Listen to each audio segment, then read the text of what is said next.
Tinfoil hat. Oh, what the fuck are you guys even talking about? Global controls will have to be imposed, and a world governing body will be created to enforce them. Welcome to Tinfoil Hat. We go deep, homeboy. Aaron, open your mind. Drink from the fountain of knowledge. There's lizard people everywhere. That's some interdimensional shit. Wake up, Aaron. This is only the beginning. Dude, you just blew my mind. Are you ready to get your mind blown? All right, welcome to Tinfoil Hat, live from the Wise Wolf Gold and Silver Studios adjacent. That's right, go to samtripoli.gold, use the promo code TINFOIL, and you too can get in the precious metal game for as little as $50 a month. Very excited about today's topic. We're going to be getting into the little season. When Eddie Bravo and I go on the road all the time, we're constantly talking about, is it the little season? A lot of things line up, and we couldn't have a better guest on to talk about. He was on before one of, this will be the 878th episode, and I could say that his last appearance was one of the best ones we've ever done. He has a book called The Nephilims Look Like Clowns. Please welcome back to the show, Paul Stobbs. How are you, brother? I'm doing pretty well, thanks. Yeah, thanks for having me, and thanks for that glowing review there. That was a pleasant surprise. Yeah. No, dude, I love that episode. It's so on point, and I always think about, I know it sounds weird, but I'm always thinking about Nephilims and the clowns. And when I see you pop on other people's shows, I'm super happy for you because you're a great researcher, and you tackle some amazing topics. So thank you. For those who may not remember your last appearance, and if you're new to the show and you haven't watched or listened to Paul's episode, go back, put it in, Tinfoil Hat, Paul Stobbs, and Nephilims are clowns. It was a great episode. Paul, can you tell us a little bit about yourself and where our listeners can find you? Yeah, so I'm primarily just a YouTuber. You can find me on YouTube at Understanding Conspiracy. And yeah, I'm primarily the guy who's known for talking about the Nephilim and the way they looked, which is just like clowns. And like I said, we did our podcast about a year ago, something like that. I think 100 episodes ago, we'll put it down as. And I basically wrote a book after 8 years worth of research, which I've been doing the podcast circuit on. And that's just a wild ride, which, again, we're not going to talk about today. But if you want to know anything about that, it's all there on my channel. Go and check it out. That's been going on for years. But I kind of fell into recently a different topic, which has been growing rapidly online, let's say. Coming off the back of the Tartarian researchers from the 2018 period, there was this parallel theory going along from the Christian perspective that what we call Tartaria might actually have been something akin to the millennial kingdom of Christ, which has been talked about in the book of Revelation. And that blew my mind when I first heard it. I had to sit on that for like 3 years before I even opened my mouth to talk about it on my channel, because like, what the hell am I supposed to do with that? Who's gonna want to hear that? That's like the worst possible news. You know what I mean? Yeah. But I don't know if it's the worst possible news. I'm gonna be honest with you, man. So much of how I do this is really, I just go with my gut feeling. Yeah. And there's just so much that just somewhat lines up with this. And we have a guest coming on in a couple episodes down. He's going to tell us why he doesn't think it is, which I'm totally down with. But my gut says there's something to this. There's something that because it's just like it lines up with a couple things. One, the Kali Yuga coming to an end, right? Like I know that's Hinduism, but Christianity, all the Abrahamics are a kind of extension of Hinduism. It kind of lines up with that, and it kind of lines up with like, hey, dude, how could it get any darker than it is right now? Like if Satan was ruling for a short season, it certainly feels like it'd be this one right now. 100%. Like all these pedophile stuff coming out, nobody's getting arrested except for low levels. So they make they arrest the low level ones so that we think they're doing something. Why the elites, who are these apex predators, never get touched ever. Mm-hmm. Yeah, it seems like he is running the show. And when I say no, the worst possible news, I don't believe it is. I hook, line, and sinker. I believe it. I think we're in the little season, and I think it actually gives us more faith and less faith as Christians when you actually get to grips with what this really means.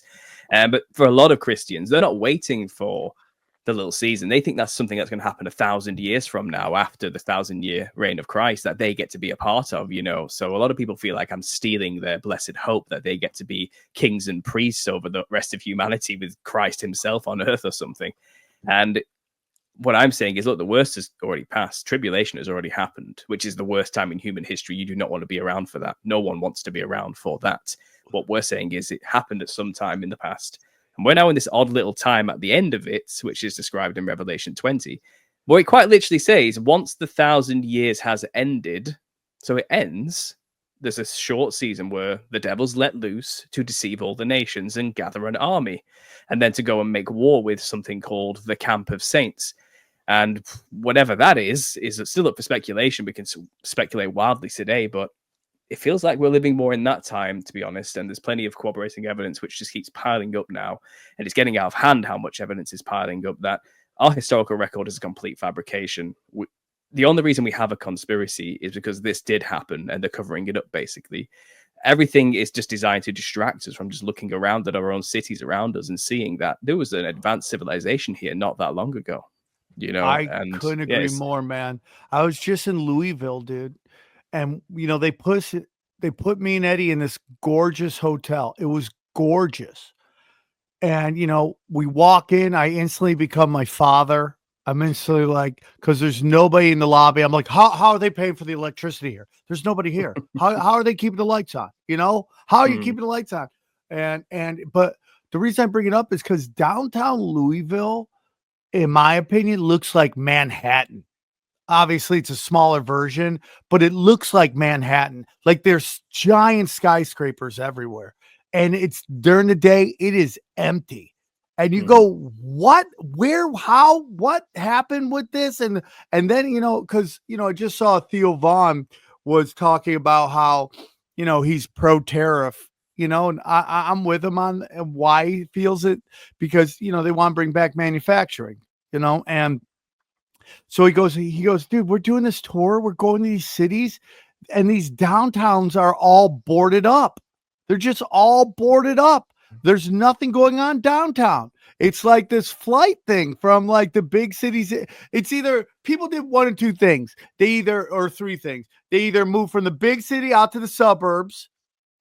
They moved to the south or the west with the warm weather, or they moved to LA, New York, Chicago, to the big cities where people just abandon these like Midwest, like mid-sized city, like Louisville and where were we just? It was Tacoma. Just like, remember Tacoma? The subway was closed midday.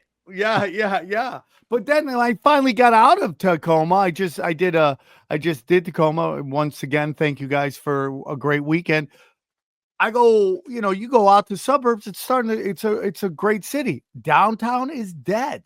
But it's like these giant buildings that you think at one point were completely and utterly full. So where did they come from? Where did the architecture come from? How did they do that? Yeah, I mean, like, that's why it clicks with me.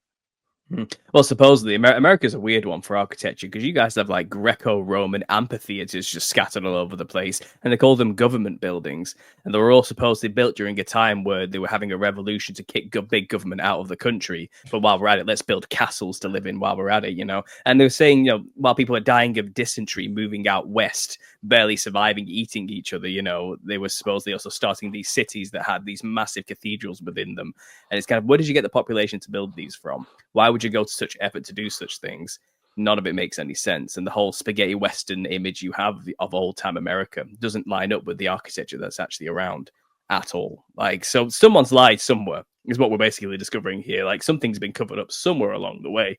And what we're saying is the reason the architecture is pretty much the same across every continent. And we're talking like even in Honduras, you have the exact same Greco-Roman style architecture with these big Corinthian pillars, and it's kind of, what the hell is this most impoverished place on earth building these things? How did that get there? And why is it identical to the things you find in Rome or in the center of Europe or Germany or something? It's because there was a worldwide civilization of some kind that shared the same information, the same style. Something happened. and a lot of it's buried. We're constantly digging up Roman architecture. It's all underground. No one ever really questioned this. Why is everything underground? Why is everything just constantly being unearthed every single day? Like, there's like, I don't know, something stupid like 38,000 dig sites in Europe alone where they've discovered like Roman ruins and architecture under the ground. Not one of them has anything underneath it. It's just Rome, and that's it, nothing below. No other civilization. So that blows out the water the mainstream understanding that, oh, well, you know, things just get buried over time and civilizations go on top of other civilizations. It's like, well, that's not what we find, actually. We find evidence that, yes, things have been buried, and it's just that one architecture style. Just that one civilization got buried. So what buried it all, and what we've discovered is there's actually a time in history in 536 AD. It's known as the worst year on record. What? It's been documented. It's very well understood what happened during this time. 536? Yeah, and basically, it seems like every single volcano on the Earth went up. That's what it sounds like happened. And the sun went dark for 18 months. The whole sky blacked out. So something happened. Something covered up the entire sky. What? And then there was a mini ice age that followed. Poverty, famine, all the crops died. People eating each other, killing each other, dying of pox, all sorts of things. Everything just came straight after that. About 95% of the population was wiped out, is what we're thinking here, and it affected every corner of the Earth. And this has been pinpointed to this time they call 536 AD. But what we've discovered, and I'm quite a conspiratorial guy, as you know, we've discovered the work of an old German researcher who sadly passed away. He's a chronologist. He kind of has alternative history views, and he did the math and the science, and he worked out through the stratigraphy, like I was telling you earlier about these layers, going to these dig sites himself and kind of finding out what can be found out. And he's basically figured out 700 years from the first 1,000 years doesn't exist. It's just been added into history. It's not actually there at all. What? All we have is about 300 years worth of history from the first millennium. So let's just take 700 years off our timeline completely. Doesn't exist. It's not actually, it's been put there as like phantom time. We're in the 1300s. Well, no. So let's say, for example, let's go off the timeline from Christ. Okay, so we have Jesus born, 33 years later, crucified, resurrected, and then ascends to heaven after 40 days of Pentecost. And then about 40 years later in 70 AD, the temple is destroyed, which he prophesied would happen in his time. Okay. Roman-Jewish war kicks off in 66 AD. Rome just surrounds Jerusalem, burns the thing to the ground, decimates everything, destroys everything. Chariots of fire are seen and armies are seen in the sky, as documented by Josephus, a first century Jewish historian. Something biblical happened in that time. And then we're told it's been like, Byzantine Empire comes, Roman Catholicism kind of rises, the early church fathers start doing their writings. Then by 536, we're told massive disaster. Like I said, this thing I just described to you. And then we're told there was a time of recovery, and then another disaster kind of kicked off again in about the 8th century, around that time, 9th century, give or take. And then history going on today through the medieval period to today. However, those three events, the collapse of Rome and Judaism, the big events I mentioned, and then this third one that came at the end of the millennium, they're all one event, is what this research has basically discovered. There's no time separating them. They're all describing the exact same events happening at the same time, immediately after the destruction of the temple in around about 77 AD, something like that. But we're told... Oh, 77, Johnny. Something like that. Now, if that's when the millennial kingdom was established and Christ came back at that time, like he promised he would. So the notion may be he came back around 77? Something like that. And then something like that. We know the temple was destroyed in 70 AD, so let's give a 7-year tribulation from there, shall we? Just that's what the popular belief is. 3.5 years. And then add 1,000 years on, that brings us to 1077. Or 1066, if you want to go off the 66 AD being when the Roman-Jewish War began, if that's when the 1,000 years began. But then if you add 700 years onto that, which doesn't exist, which is added to our timeline, that's 1776, when America found its independence, But let's take 700 years away from that, doesn't really exist. That means we're actually technically living in the year 1326 or something like that. Let's just take 700 years of our current timeline. So really, we're living in the year 1326, 1325, something like that. We're about 249 years since the end of the reign, and we're in the little season now, basically. something like that. Hold on. So you think we're entering the little season or No. ending the little? We're at the end of it. We're 249 years into it. People seem to think 1776, symbolically, Independence Day, was the release of Satan from the pit. It was his independence. That's what people... And America was reestablished as like the new Babylon revival. Rome revived because Rome was destroyed. The millennial kingdom was established. And then they receded. The devil's released and he resurrects Rome, the Roman Empire. And that's kind of what we're living in today, like a new version of like a new Rome, in some respect. Babylon revived. So that's the working timeline theory that we're in. And yeah, we're about 250 years into this now. And with the release of Satan, it seems like he basically locked away everybody in insane asylums in the early days who still remembered the reign of Christ and wouldn't shut up about it. Stole all the children, put them in orphanages, and traveled them in orphan trains all over the place just to confuse their own history and rename them and raise them in a new order. The Freemasons were all established around the same time. The Bavarian Illuminati was established in 1776 as well. It all seems lining up that Satan's minions, who were just waiting for him to be released from the pit, just were there waiting for him, said, let us do your bidding, and secret societies were made, and their job has been to cover up history, rewrite all of history, claim ownership of all these buildings, because it's just Freemasonry, it's just laying around, just take it, and that's where they get their namesake from. And the whole conspiracy to this date has literally been to make sure we don't realize that this is the case. And that's okay. That's it. So let's just pause for a second and digest some of the stuff that was said. Yeah. So are you saying that the reason you're adding 700 years is because there's no actual like sign of evidence that anything happened during this period? That there's, because I saw somebody say that like we just showed it on doom scrolling yesterday, where it's like the architecture of one time looks exactly like the architecture of another time, and what history's trying to tell you is that there was no advancements in architecture. Is that what you're saying? Yeah, so this is what they're saying. The man I told you about, Gunnar Heinze, this German researcher, he said the same thing. He says, "Look, for does he have a book or anything that you read? Like, what? How did he has a lot of books, but he did a presentation in Toronto in 2016, which you can find online, where he just lays it all out with images and everything. So as far as I'm concerned, this guy brought serious receipts, undeniable facts. And he's basically saying, yeah, something similar.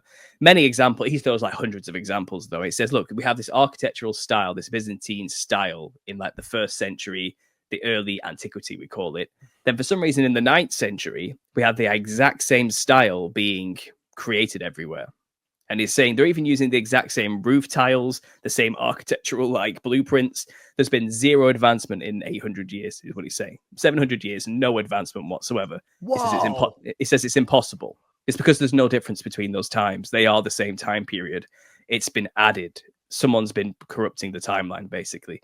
And if you look into it, you find out in the 1600s, Jesuits were involved, funnily enough. And the Scaliger was the guy who basically wrote our modern timeline as we know it. He invented chronology today that we live by, and we have been living by it since for 400 years. And there's another researcher, a Russian one called Anatoly Fomenko, and he wrote a book called The New Chronology. He's a Russian mathematician, and he just does statistics. And he basically mapped out the statistics and realized our population's too small. If we've had, based on the amount of time we have had going off all the major events throughout history, accounting for wars and everything in between and famines and all the rest of it, and then the birth rates and obviously aging and all that, he's done the math and he says we're missing billions of people. Like, we are not big enough for the time we've been around. This doesn't make any sense. So he's theorized 1,000 years was added. Gunnar Heinze thinks 700 years was added. But somewhere along the line, time was added to our history that doesn't exist to make us believe we are 2,000 years after Christ. And where is he? He's still not here, Hey, guys, it's a crazy time to be investing, wondering about your financial future. Stocks goes up, stocks go down. Crypto goes up, crypto goes down, but it remains steady and the same. Gold and silver, precious metals, and that's why I want to tell you about our friends at Wise Wolf Gold and Silver. Let me tell you about Wise Wolf Gold and Silver, everybody. If you're paying attention, you know the de-dollarization is real. Fiat is fake, and you don't want to be left holding the bag when the dollar collapses. Gold and silver have been money through all of recorded history and are an excellent way to protect yourself from inflation and geopolitical turmoil. That's why I trust my friends at Wise Wolf Gold and Silver for all precious metals, all things precious metals. I love it. I am part of the Wolf Pack. Every month I have precious metals sent right to my house, and I love it. See, Wise Wolf Gold and Silver is veteran owned and A+ rating by the Better Business Bureau. No transaction is too big or too small. You can even roll over your 401k or IRA into physical gold and silver. And if you think you can't afford precious metals, think again. With the Wolfpack monthly membership program, you can get gold and silver delivered directly to your door for as little as $50 a month. As little as $50 a month. You can have precious metals. You start loading it up, man. By the end of the year, you'll have a good chunk of precious metals. Dude, it's crazy. You just go to samtripoli.gold. You can see all the different plans they have. Man, it's like $50. Lone Wolf, Warrior Wolf, $125. Alpha Wolf is $250. And it just keeps going up. Sent to your house. Right there. It's that simple. It's that simple. Easy peasy. Get in, get out, get your gold, get your silver. I love it. I'm doing it. Dude, I'm telling you, all of these affiliates I use, and I use Wise Wolf Gold and Silver. I use it all the time. It's real simple. So if you want to get in, this is how you do it. Wise Wolf Gold and Silver also deals in and accepts Bitcoin. So here's what I need you to do, okay? Go to samtripoli.gold, promo code tinfoil at checkout to receive free constitutional silver. That's right. And remember, in a world of bulls and bears, be the wolf. Hey guys, real quick, I want to tell you about one of our favorite sponsors of all time. That's right, Blue Chew. Listen, guys, you can have better sex with Blue Chew. Blue Chew is the original brand offering chewable tablets for better sex. And starting now, Blue Chew is offering a combo so strong it will knock your socks off and your neighbor's socks off. That's a lot of socks, okay?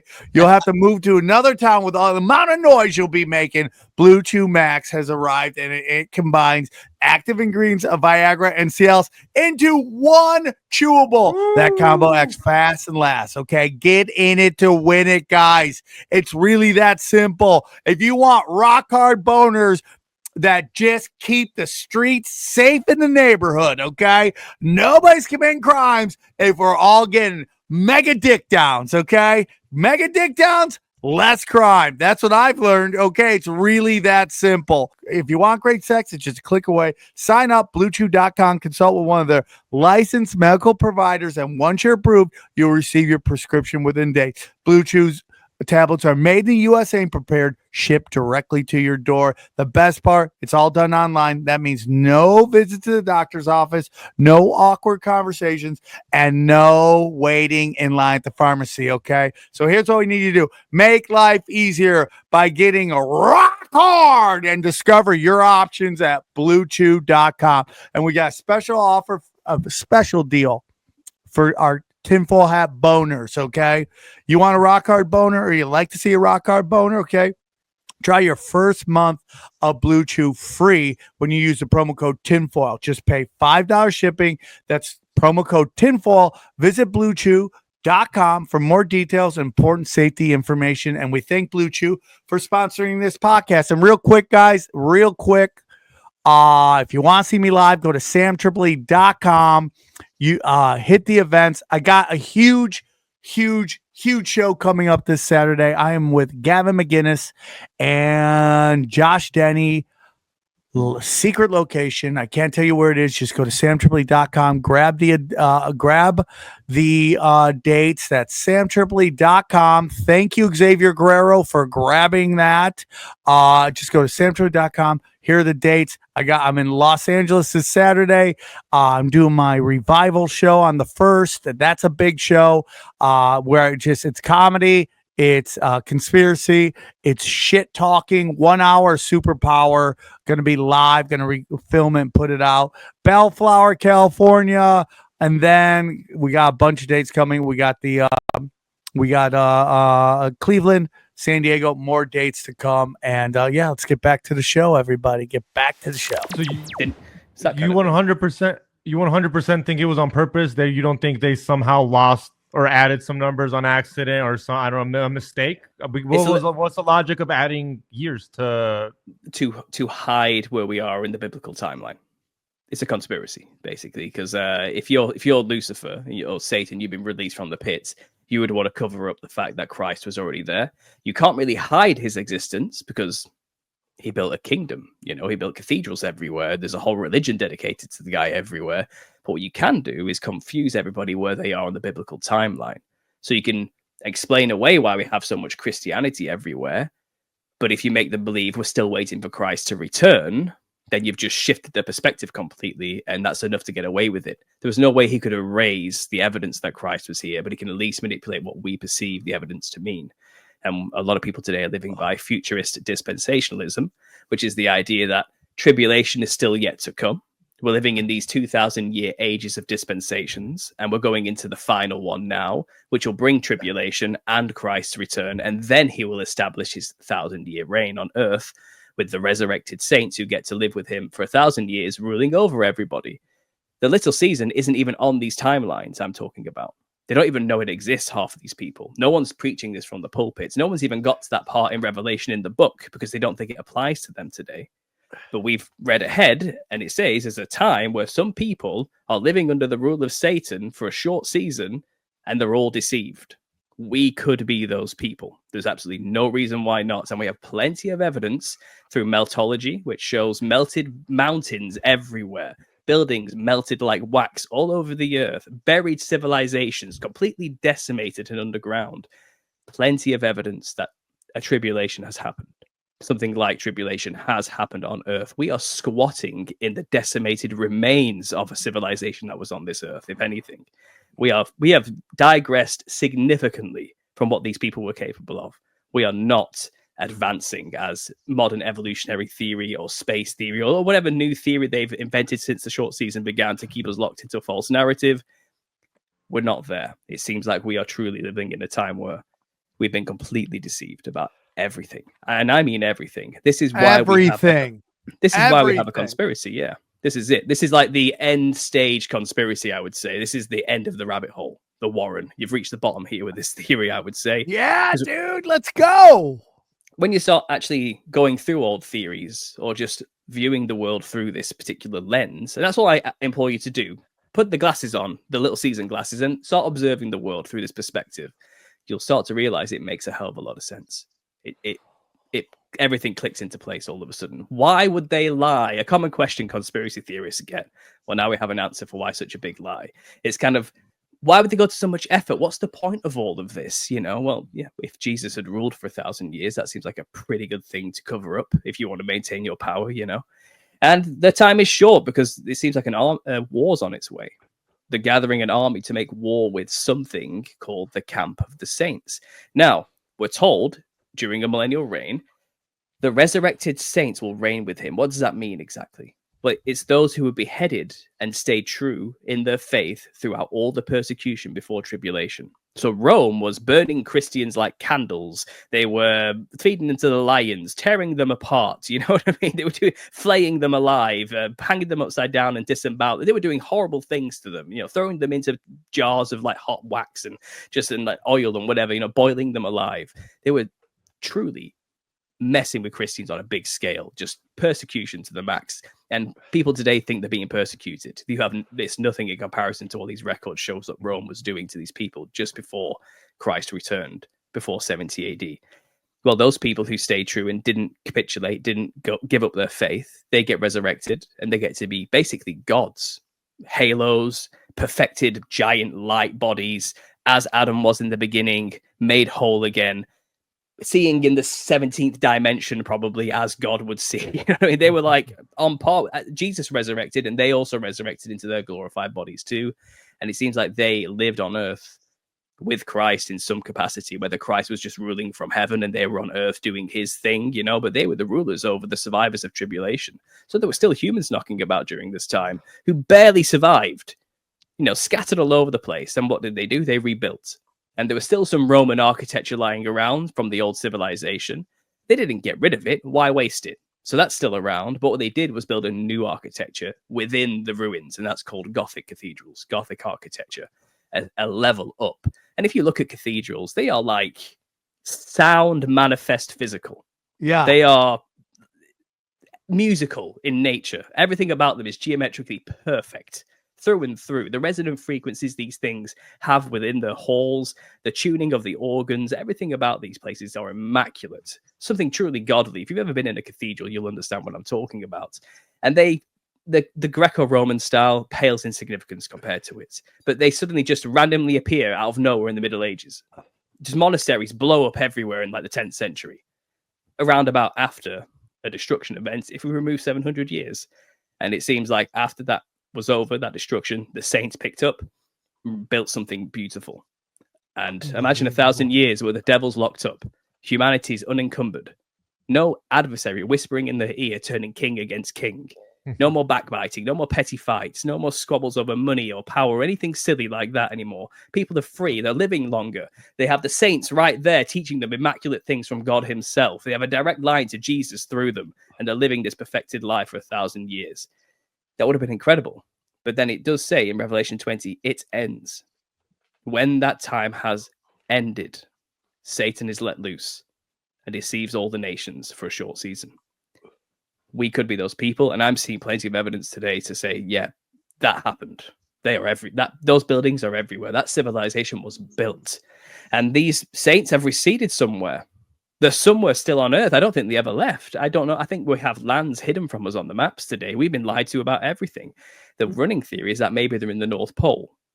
Something's there in the center of where all the compasses point. There's something there. We know there's a black rock of some kind on all the old maps. Giant black mountain.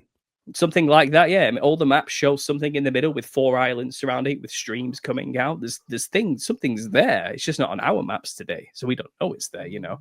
And it could be the camp of saints. That could be where the saints are in their beloved city. And we're going to surround them at some point.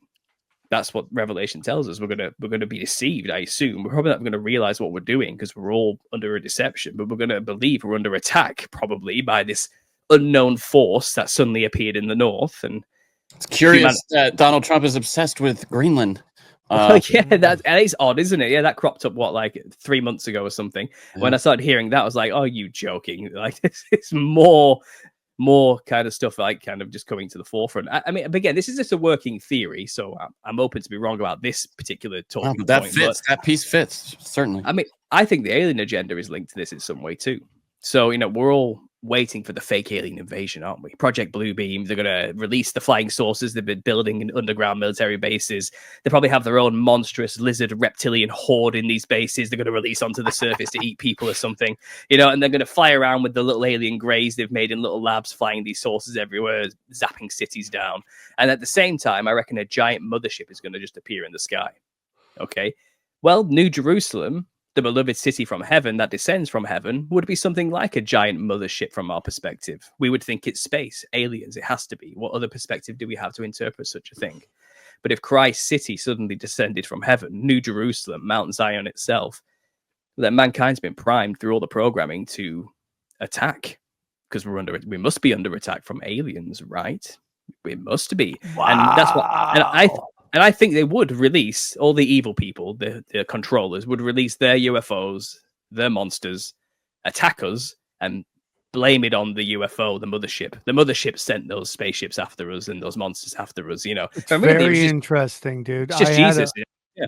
Go ahead. I had a woman come on years ago on my premium content, and she was telling me that she felt that the deception of Project Bluebeam isn't a fake alien attack, but the presentation of a fake alien attack, when it's really what you're saying is that it's angels and God coming down, but they want you to think it's a fake alien attack, and that the elites are in charge of everything. So the whole perception is these elites, all they do is convince you they are unstoppable.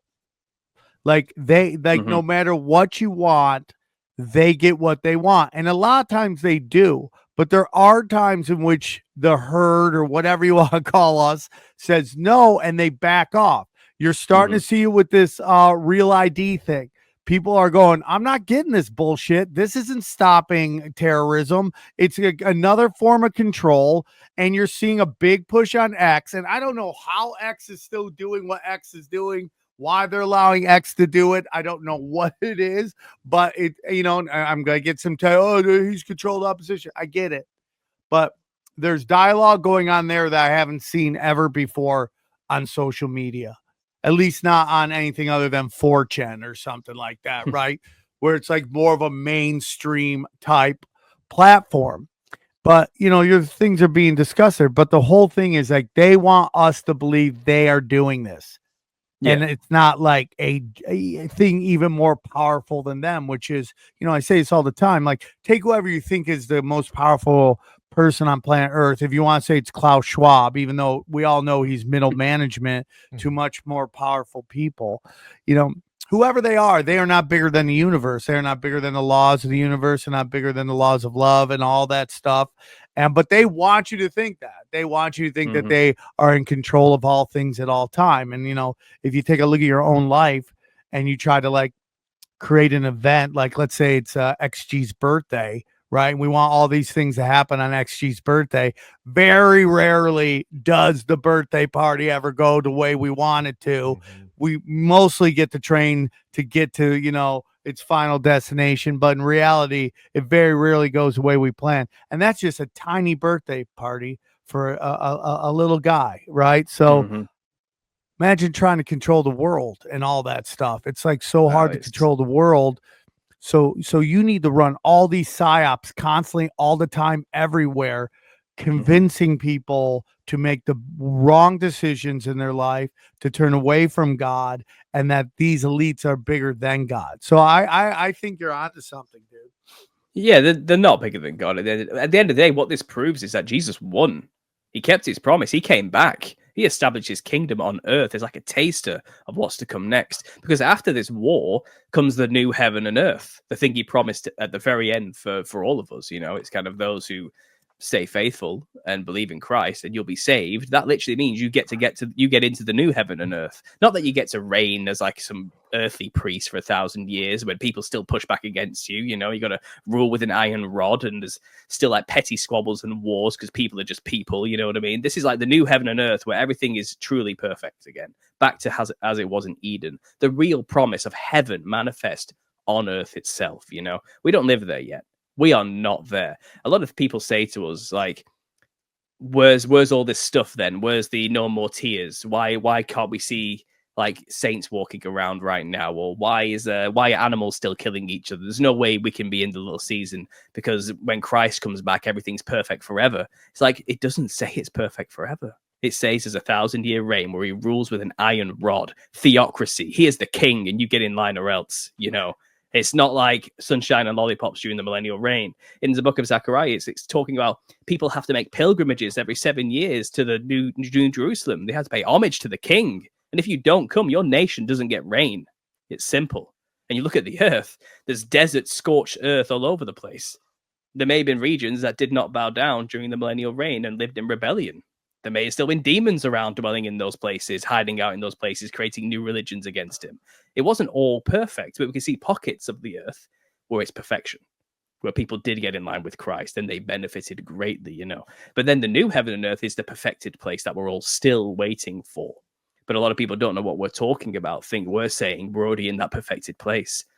That's what's coming next. So there's hope. There's still hope. This isn't like doom and gloom. This is better, in fact. It's like, finally, we're going to make it to the new heaven. We're actually going to get there. You know, it's right around the corner now, you know, rather than having to wait 1,000 years for the saints to have their little reign first, that type of thing, you know, and God bless them. I'm not saying anything against those people because they suffered and they deserve that little time. They deserved that time, you know, to have the rulership over humanity. They suffered greatly for their faith, you know. But we, the rest of us, all we can cling to the hope is that we get to make it to the new heaven and earth by just staying faithful. That's the best we can hope for in this time. And I don't think the commission's changed. I think it's still our job as Christians to spread the good news, to spread the gospel. We now live in a time where you can know Christ. Think of all those people who lived before Christ. What chance did they really have? We're lucky. We're lucky that the Bible is the most printed book in the entire earth. We're lucky we can live in a world where you can see Christ on every single building everywhere. We know he's real. That we can just know him if you want to, if you make that choice. But we also live with the choice of the devil as well. It's a fair shake because he's ruling here too. But he's not like in control. He doesn't really have any power. He's defeated. He's like been let loose for a little bit. He's going to kick and scream before he gets thrown into the lake of fire. And we're living in his flailing time, his final little moment where he's going to try his best to do something, you know. And the fact that, you know, the belief is, and this is, you know, what Christians have been saying forever, and why some people become atheists. And it's a hard thing to comprehend, but, you know, God put Satan in charge of this realm. You know, you go, who rules the realm? People always say God. You go, well, God put Satan in charge. And that's why, again, you kind of get into how dark it is right now, right? Like all the dark shit going on, to the point where people start to question whether this is a prison planet or not. Well, I think Satan's made it into something like that, you know, and he's not an idiot. He's been around since the beginning of time itself. He knows what makes us tick. He knows how to push up buttons. He knows how to make us be deceived very easily, you know. Give the devil his due at the end of the day. Don't underestimate him at all. But at the same time, he's got no authority or power over you if you live in the kingdom. If you step into the kingdom and the authority of Christ that he took from his death and resurrection, you're walking in Christ's kingdom and declare him as king. What authority does the devil have over you? He has none, you know. And we're discovering a lot of this world is designed around false realities, such as your paper self, your straw man, that is your legal entity, that doesn't actually represent you and the divine law of God itself, which you truly live under. It's all by consent we live in this reality. We consent to their rules and their realities and their laws. And because of our consent, we're now under their jurisdiction. But if you walk in the jurisdiction of Christ, they actually have no authority over you, and legally you can actually win these battles, and people do win them who realize this, you know, because you're not responsible for your paper self, for the number they've created for you that all the debt's under, for example, you know, because you are not that. You're a sovereign. You are free of any slavery or bondage. But that's just not something people can really live by easily or accept in this world, because they don't know any of this. They think this is the lot we have in life and we just have to live by it. And imagine if everybody did realize the truth, that Christ was here. He is King of Kings, Lord of Lords. He kept his promise. We haven't been waiting 2,000 years for him to come back. He wasn't a failed prophet. Everything he said would happen did happen. The promises he made to those people in his time that he would come back soon were kept. The atheists would have nothing to stand on. They'd have no leg to stand on anymore. It would just be a completely different world. But Satan's done a pretty damn good job at hiding these truths. And the more and more every day passes, the more and more things the conspiracy theorists are saying was going to happen has been happening with, you know, I mean, the formation of the Federal Reserve. That is like the heart of the darkness. Usury is absolutely disgusting, right? And you know, the creation of money out of thin air, and then to print so much money that you can basically bribe humanity. You know, and that's what we've seen through USAID, you know, USAID, that they've gone and they've taken all this Babylonian money magic and just bought everybody to the extent that it's completely and utterly changed how we perceive reality. And, you know, I've been saying this forever, that everything you hate in the world is funded by the Federal Reserve. Everything you cannot stand. It's the false reality projected on to God's reality. It's all debt as well, isn't it? It's all fake. It's all held up by debt at the end of the day. No one has any money, really. Everybody's indebted. Every single nation is like trillions, if not millions of billions of pounds or dollars in debt. It makes no sense. None of it makes any sense. It's faith. We believe in it, so it exists. And it's just, it's not real. Like, they're like, dude, we're trillions of dollars in debt. Or we could just tell them to fuck off. Yeah. Yeah. Tell them fuck off. Hey, man, you owe us $8 gazillion. Or you could go fuck yourself and we're even now. I mean, it's not even, it's just like, this is the game that's getting played, man. This is the game that's getting played. Every nation that tried to do that usually ends up being taken over and turned into a hellhole war zone. So maybe people are learning the lesson now. Maybe just get over it and just get on with the fiat currency, whether we like it or not, type of situation. Yeah, but at some point it eats itself alive, and at some point it's unsustainable. I think if we went to zero again, we'd still be in debt. Somehow these fools would fuck it up again, and we'd be in major debt again. They would just completely follow the same thing and just drill it into the ground, but well, it's that sounds like a little season to me, doesn't it? That sounds exactly like what would be going on every single time. 100%. But this extends to everywhere. Like, why do they always worship Satan in everything? Like everything. There is a like a shout out, a symbolism, shown support for very dark shit. And you go, why is that happening? Why are these people hell-bent on fame and fortune, always worshiping, Samaza or whatever John Lee said the name, Samyaza.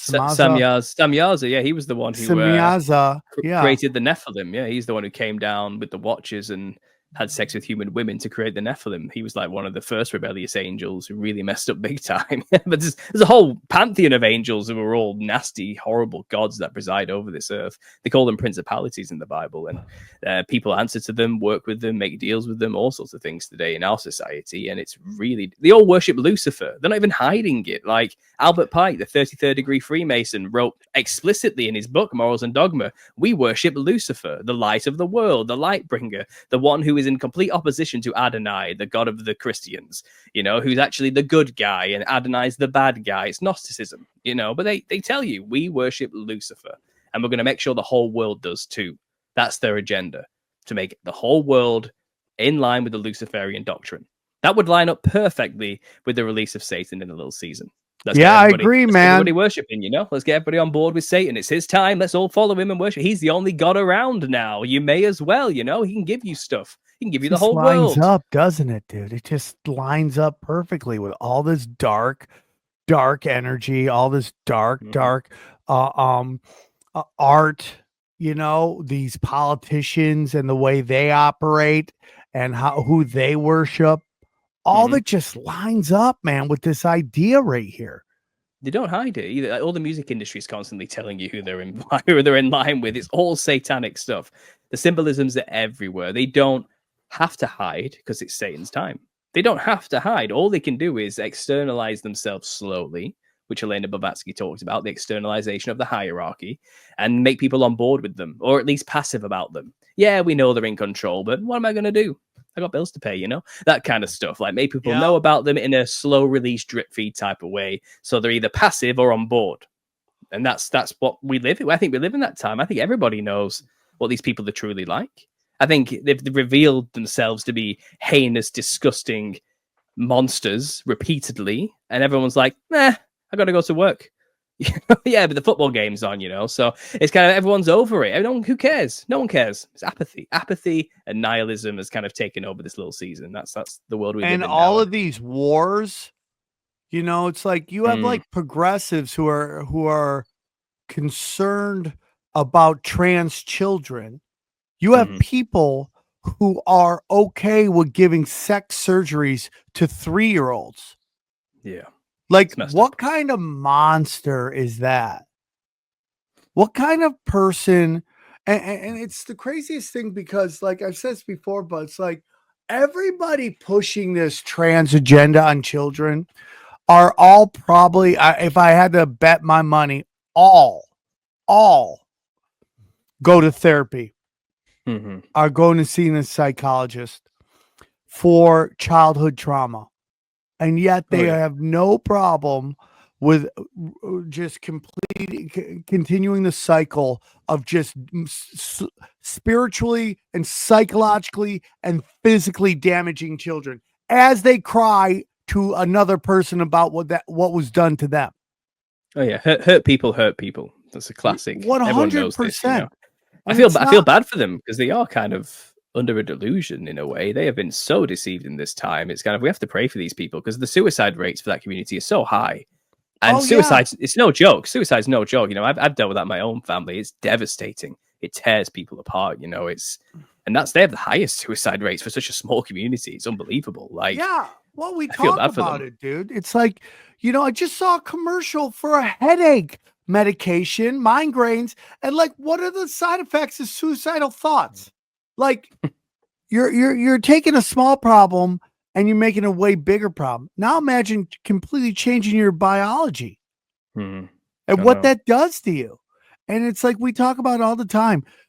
High vibrational activity gets you closer to God. Low vibrational activity gets you farther from God. And, you know, there are trans out there. I know them. I know some, you know, that I've met through my journeys in life that can handle it. They seem to be okay with it. But there's a lot that can't. And when you come out and you talk about it, the worst part is the trans community that was convincing you to get change or chop this or shoot this inside you completely abandons you.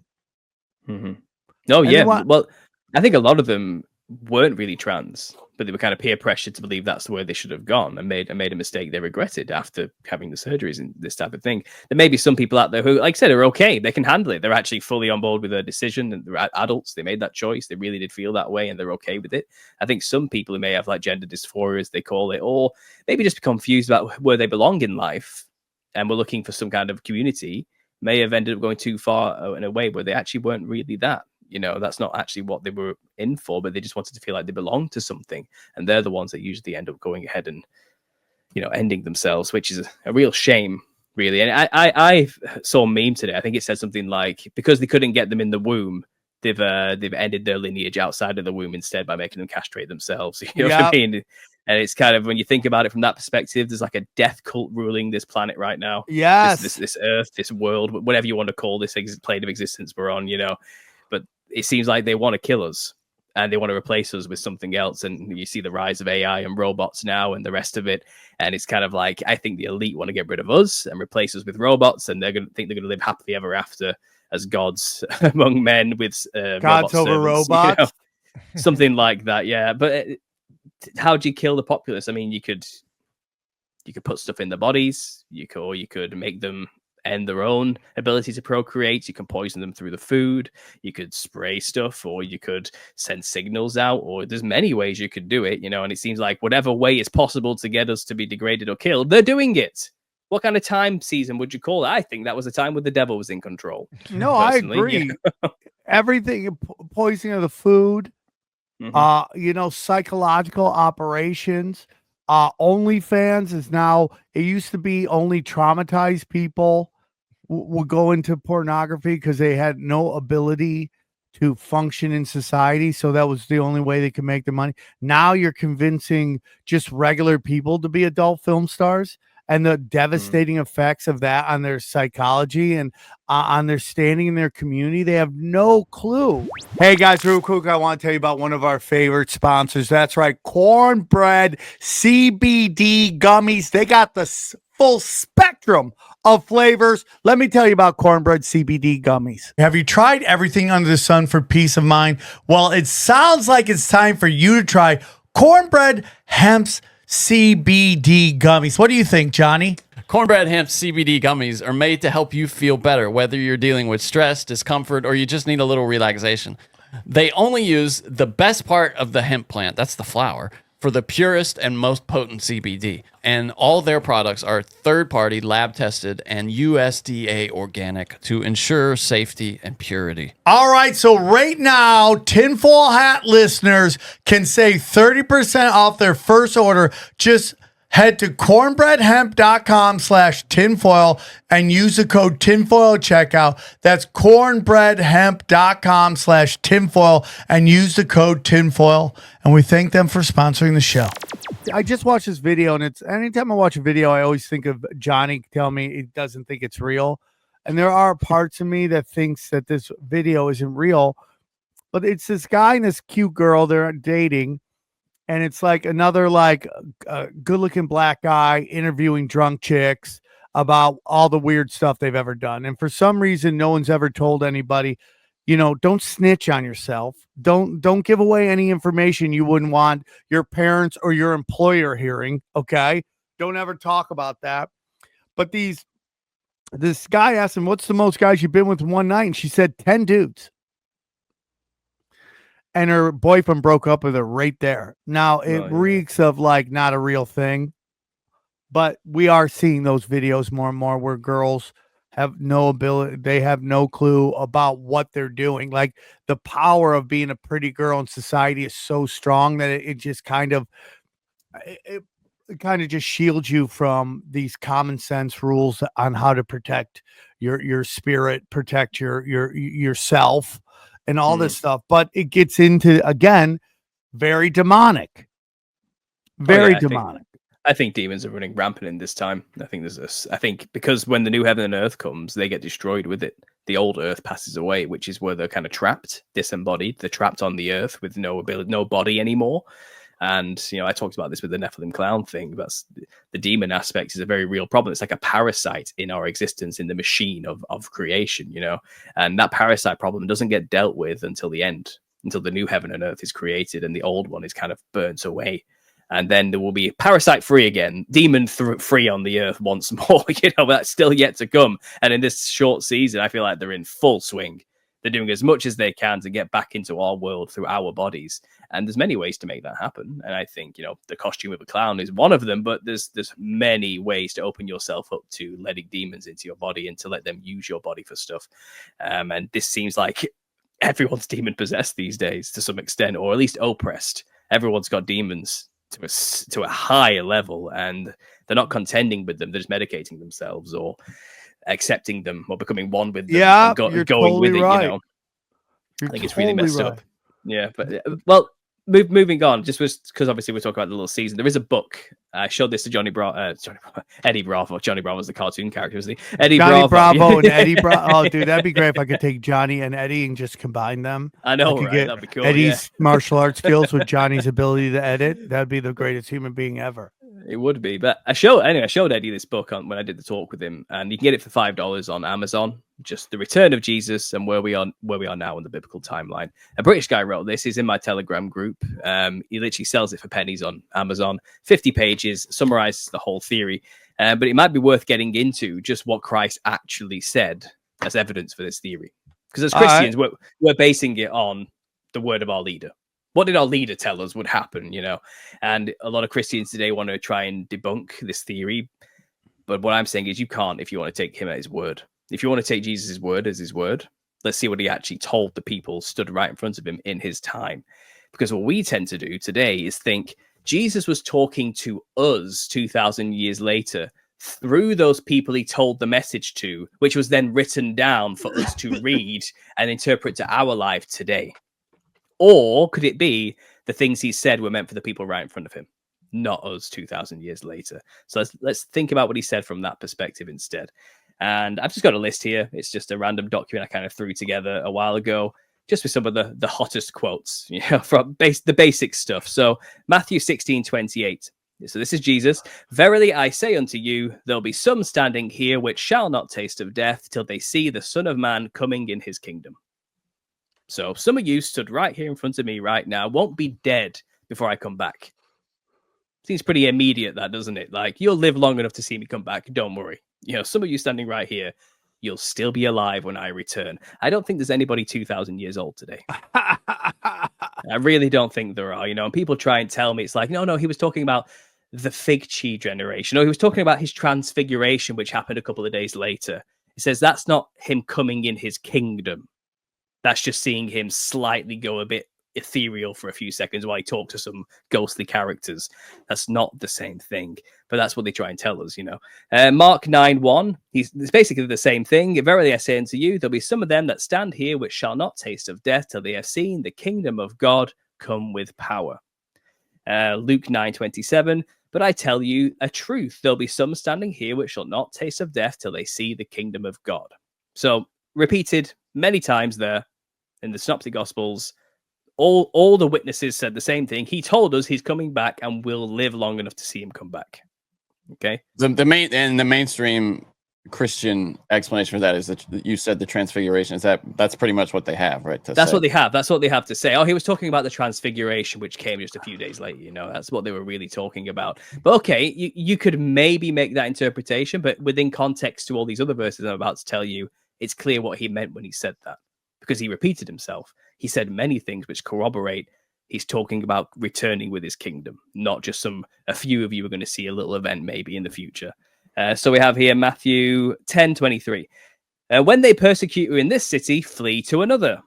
For verily I say unto you, you'll not have gone over all the cities of Israel till the Son of Man be come.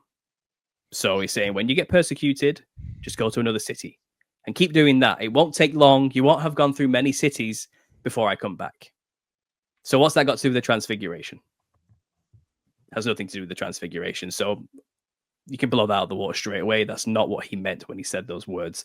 We have Paul here saying in Romans 13, knowing the time that now it is high time to awake out of sleep, for now is our salvation nearer than when we believed. So even Paul believed he's coming back in my time very soon. Any minute now, he's coming back. Get ready, churches. Get ready. Snap. You know what I mean? Any minute now, he's going to return. You don't have long. He was telling people, don't have children. Just don't get pregnant. Tribulation's about to come upon you. You do not want to have a child during this time. Like, it's pretty bad advice if he was wrong. Yeah. I don't think.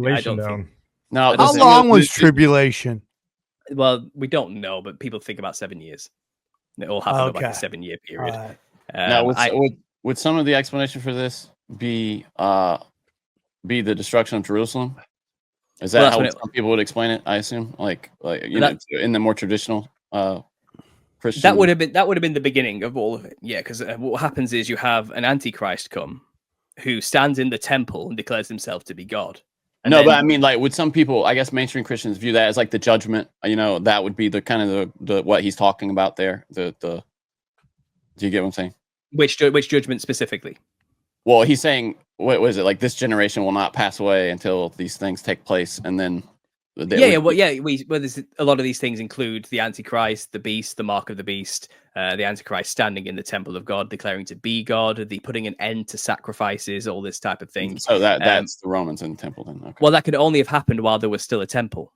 The temple got destroyed in 70 AD. Well, that's what but I'm talking about, the temple, the act of the temple being destroyed by the Romans is I would that would be the end of the Antichrist and that situation. Yeah, that's when it all would have kicked off, and then it's just Armageddon. Then it's just battle. I think we're talking past. What I'm saying is, I would imagine some Christians would view that as as what Jesus was talking about in those passages, as kind of the kingdom coming in its glory. Right, exactly. He did say, I don't dwell in temples made with human hands. And he said to the Pharisees, see this temple right here? Right, not one stone will be left upon another, And he's saying, tear this temple down and I'll build it back up in 3 days. And they laughed at him. It's like, it took us years to build this stone temple. He's like, no. My body will resurrect, for the body is the temple of God. He was saying, no more churches, no more Pharisees, no more religion, no more temples. Your body, everyone's body, is the temple of God from now on. So when the temple gets destroyed, it's the sign of the end of the old system and the beginning of the new system under Christ. So symbolically speaking, it's all there. And that temple being destroyed, he prophesied would happen. And like I said, the Antichrist exists during a time where there is a temple for him to do the abomination of desolation and all the rest of it within the temple and put an end to the sacrifices. So if there's no temple anymore, we can only assume that did all happen. It's all already happened. Now, today, they're trying to tell us they're building a new temple. Okay. Yeah. And this is where everyone's going, so that means the Antichrist is about to appear, so he can go in the temple and then start sacrificing again so we can put an end to the sacrifices again. And when you realize how insane that actually sounds, when you really think about it, there's no biblical precedence for a third temple anywhere in the Bible. Nowhere. It doesn't exist. It's not actually there anywhere. They're just trying to manufacture this idea that tribulation's still coming upon us. And the only way they can get away with that is if they have a temple around for the Antichrist to go in. So let's get this straight. You're building a temple for the Antichrist to go into. Can you understand how nuts that actually sounds when you really think about it?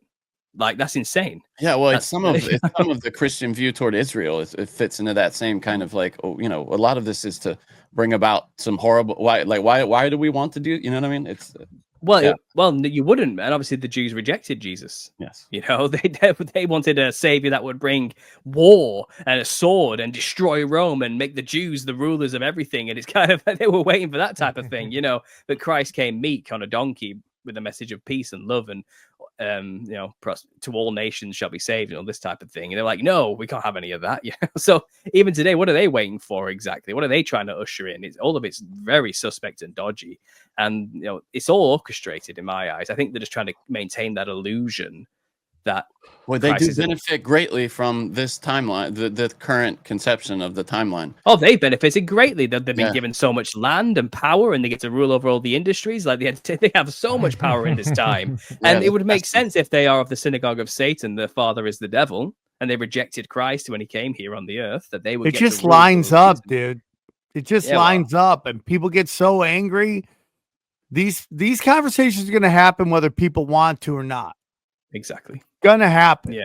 Well, it's unavoidable. The truth's coming out, and I think everyone's had it now with that nation. Everyone. Are you into Khazarians at all? What you have any thoughts on Khazarians? I think they're just descendants of the same people who rejected Christ to begin with, and they just moved further north. I don't think it's really much of a difference. I think they still lived in rebellion during the reign as well, more than likely. I think, like I said, not everyone bent the knee, and this is just their time now. But again, bloodlines have changed a lot since that time. There's been a lot of interbreeding between nations and grouping together of religions and the rest of it, you know. So, but at the same time, like I said, whatever they are, they have nothing to do with God or Jesus. I can tell you that right now. And there's something to do with Ukraine right now. Something really weird's going on there with the. What did I see? There's a lot of like ethnic cleansing, particularly of Christians right now, and nobody's saying anything about it. And everybody's worried about like anti-Semitism on campuses, why people are getting murdered everywhere. And like, it's so obvious what is happening here.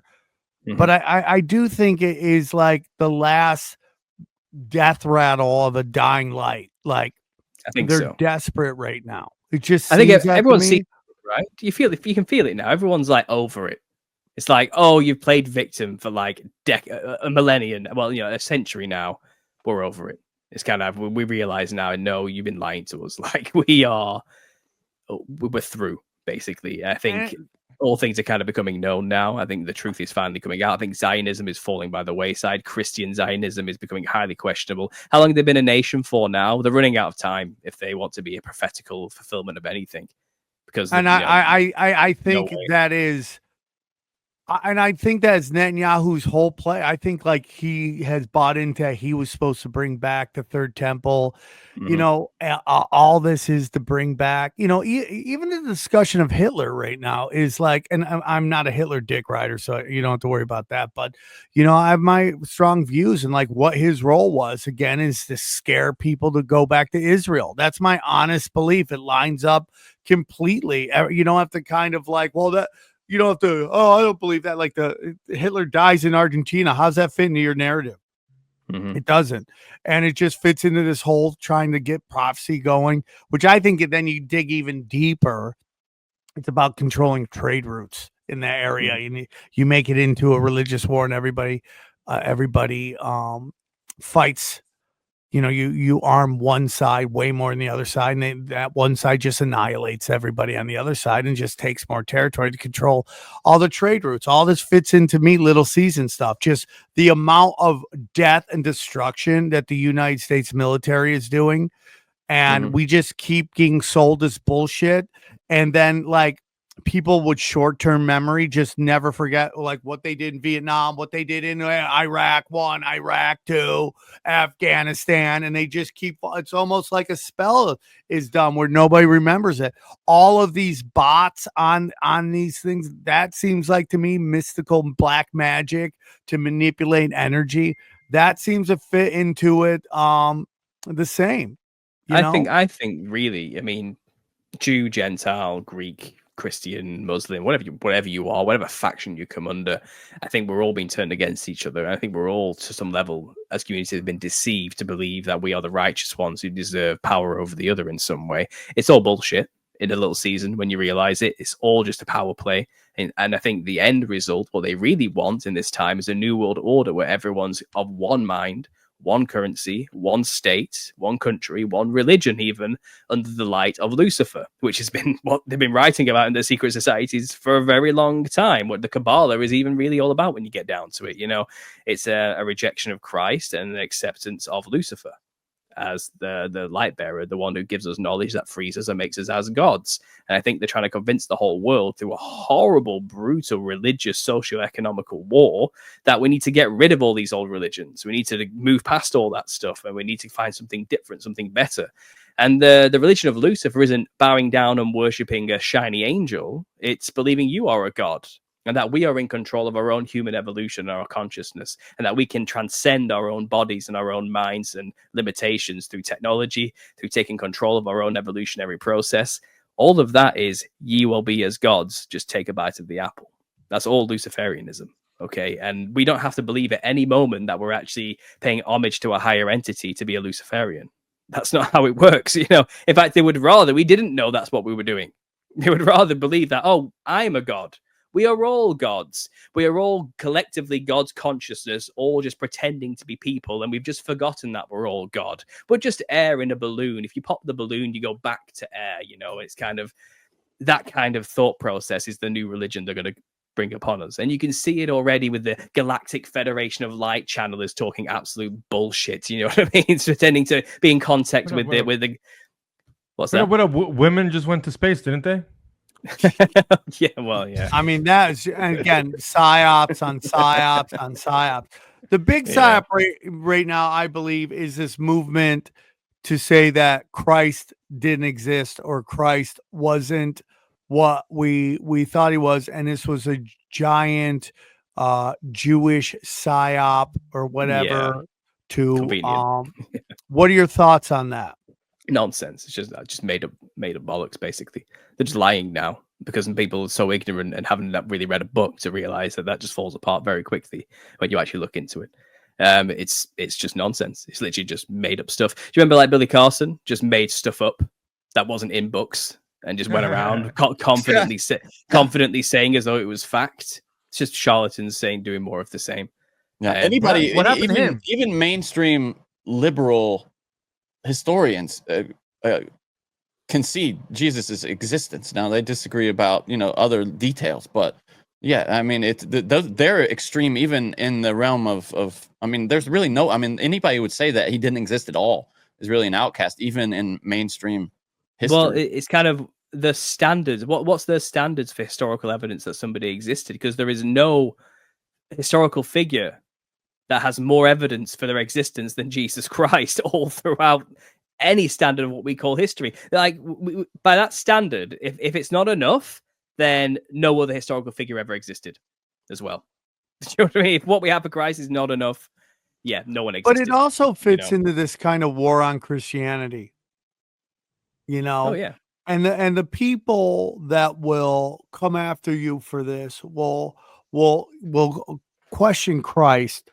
They're question Christianity, but they never question any of the other religions. Like everything in Judaism is seen as the gospel. There's never a discussion of who manipulated that, who created that, what are all these dark things that are in there? Like when you look at the Talmud, it's the Babylonian oral history of the rabbis. I mean, you hear Babylonian right there. How come no one ever talks about that kind of influence? Why is it that? Why, or why Muslims go around a black cube, You know, there's not a lot of discussion on that. It seems to be all focused on Christ and Christianity.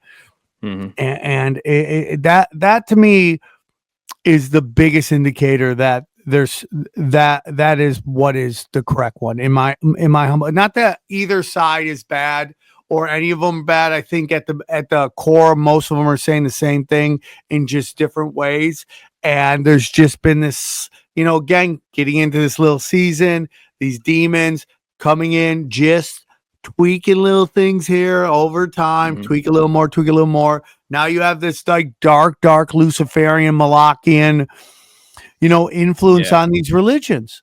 I think a lot of the world religions we see today may have been a lot more cohesive during the millennial reign and actually on board with Christ in their own culturally stylistic, specific ways of doing it. You know, not think about this: like Hindus aren't suddenly going to start looking Christian and building cathedrals in the Western European style all of a sudden, because they have their own culture and their own way of doing things. But if you look into like Sikhism, which is an offshoot of Hinduism, it's very much like Christianity. It's very similar. And my friend Brian from Demon Erasers did a great breakdown on this. But they're basically like, their tenets are Christianity through and through. Could it be that they were Christians during the millennial reign, but again, once the little season kicked in, it's like separation starts happening, you know, and twisting of people's histories start happening, confusion comes in. Things like Islam as well. You know, it could have been a sect during the time of Christianity or a follower of the Abrahamic faith of God, you know, and maybe it was. But today it's certainly not that anymore. But then if you look into some of them, it seems like Islam has been argued is also created by the Jews in like the first, maybe 3rd century to fight Christians and to actually be an army to go against the rising Christianity, you know, to try and fight back against it. So there's a lot of speculation about where a lot of these religions come from. But the one that's attacked most today, like you said, would be Christianity, except for churchianity. And churchianity, I would say, is a far cry from the true faith and following the way of Christ.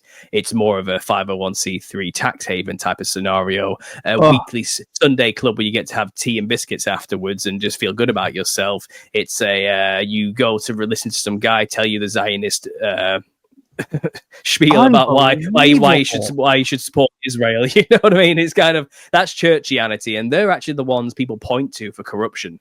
Well, like I agree with that, dude. Like that's part of the little season as well. Like the positioning of these organized religions, and then within those positioning of corrupt people for the whole sole purpose of eventually outing them for their corruption, so that you think it's God. Look at the Catholic Church, the things they've done. I mean, the children. You know what I mean? Just think about the things that they're known for doing. They just keep going.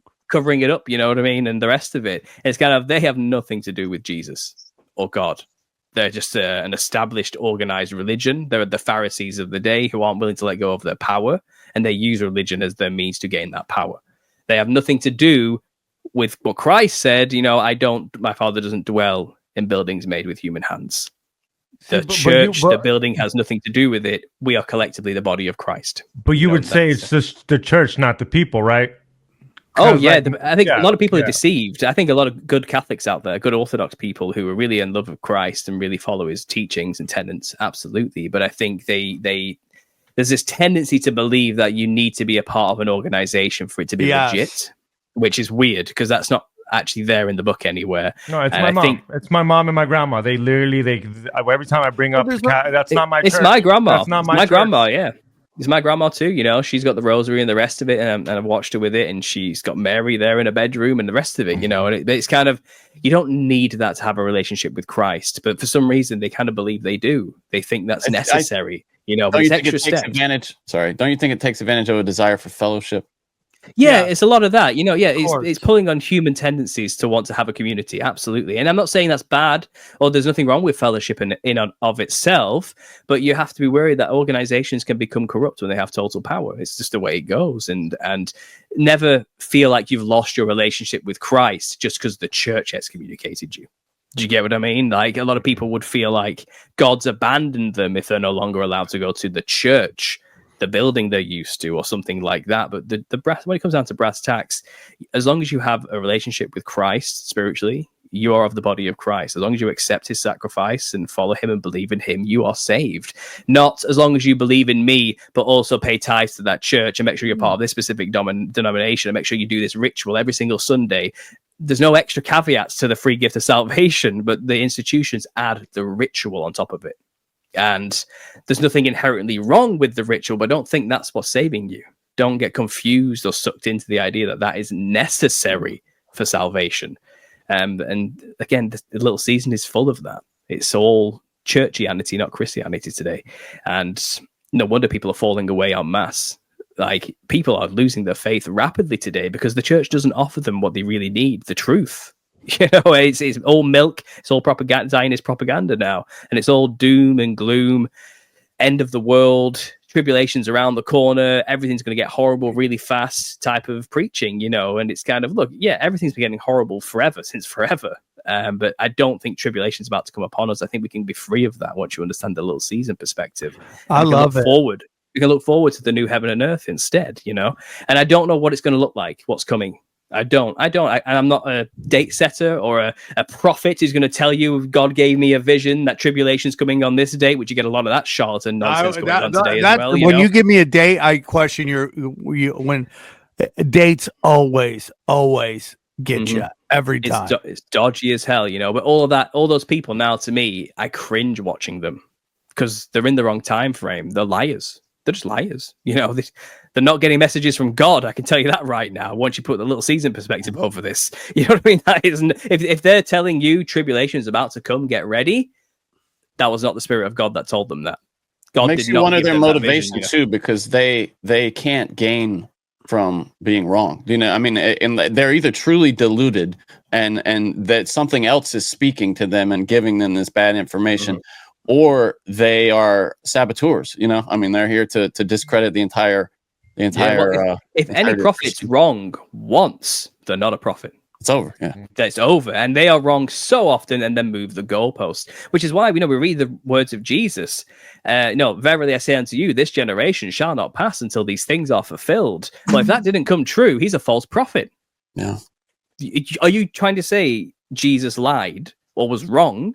Or that all the apostles were wrong to think that they were coming in his time? Like, Christ could not have been clearer. You know, Jesus told Caiaphas, an old Pharisee, an old man, you know, and he says, you will see me come in the clouds of heaven. Okay. Then he says, who do you say you are? He says, I am, which is saying I am God. And then he rent his clothes and screamed and said, you know, crucify him, that type of thing. You know? But he didn't have long left to live. He said, you're going to see me come back.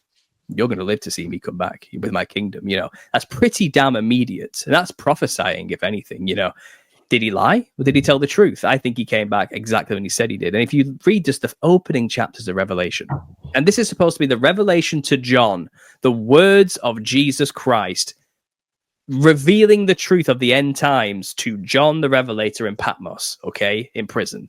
So this is Christ saying these words, behold, I come quickly. Surely I come quickly. Shortly must be done. Seal not the sayings of the prophecy in this book, for the time is at hand. That's how it ends. Okay? And then it opens with things which must shortly come to pass. The time is at hand. Behold, he cometh with the clouds, and every eye shall see him, and they also who pierced him. So the people who stuck a spear in his chest will see him come back. And you know what the naysayers try and do? They try and spiritualize or allegorize what I'm saying here. Oh, no. Those who pierced him are just Jewish people. You know what I mean? And they're still around today, so they're also going to see him. It's kind of like, I think we should take it more specific to the context of the time. And if people literally pierced him, he was probably talking about those literal people. Why allegorize it just to fit the 2,000-year narrative, which falls apart instantly when you really think about it? You know what I mean? Like, he promised John will still be alive. Everyone, was at the table at the time. All the apostles were there, and they were like, what's it to you if John lives until I return? Because they were like, you said, what, John's going to be alive? Are you saying we're all going to die? Like, you know what I mean? He's like, why does John get to live? And he was saying, you deal with what you have to do. You have your mission. What's it to you if John stays alive until I come back? So is John 2,000 years old? Is John still walking around somewhere now? Is he, or was he perhaps still knocking about not that long after Christ ascended after Pentecost and then came back maybe 30 years later. Did John live long enough to see it? Probably. You know, it's more likely a generation passed, which is about 30 to 40 years, biblically speaking. That makes sense, doesn't it? You know, and it's kind of, when he said this generation shall not pass, everyone's like, that's the fig tree generation. That's the generation that will live to see those signs, not necessarily the generation he's speaking to. But in context to everything else I've just said, why would you think that? Because he's pretty clear in every other passage that he's talking to the people in front of him about his time now. And generation is only 30 to 40 years. He was likely talking about his generation, this generation, in my time now. This generation here stood in front of me that I am a part of will not pass away till you see these things. That's more likely than some generation 2,000 years from now that has nothing to do with you guys that you don't have to worry about. Can you imagine what? It's like, why are you telling me this, Jesus, if it has nothing to do with me? What were those people? What must those people have been thinking if we add the 2,000-year narrative to that? No, clearly the message they took, they must have thought this is for us now because he's telling us now. You know what I mean? Like, why would we take it in any other way? And it can only happen because we've been deceived about how to interpret the text. And if you look at like something like the Schofield Bible, which had the annotations added in, you know what I mean? And that's what most of the modern Bibles are based on from there. You know, and this is where Zionism comes from and the rapture theology comes from, these Schofield notes. That's the only reason we have these wild interpretations. It's quite new, to be honest. Prior to this, it was historicism or some kind of amillennialism or perhaps some kind of preterist thought to some extent, where all prophecy had been fulfilled already in a spiritual sense, you know. But this futurist dispensationalist doctrine, it's only about 200 years old. It's not that old at all. In fact, it likely came about at the start of a little season, when you really think about it. In terms of timing, about 200 years ago, give or take. So how long is this reign supposed to be? Well, the reign is 1,000 years. 1,000 years where the devil's locked up. The little season, it doesn't tell you a time. It doesn't tell you. You have no idea how long a little season is supposed to be. And I think that's supposed to be the case. I think it's as long as it takes.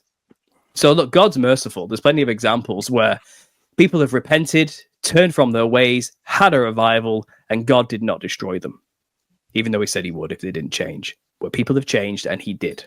He has given grace to people and periods of peace to people who have repented.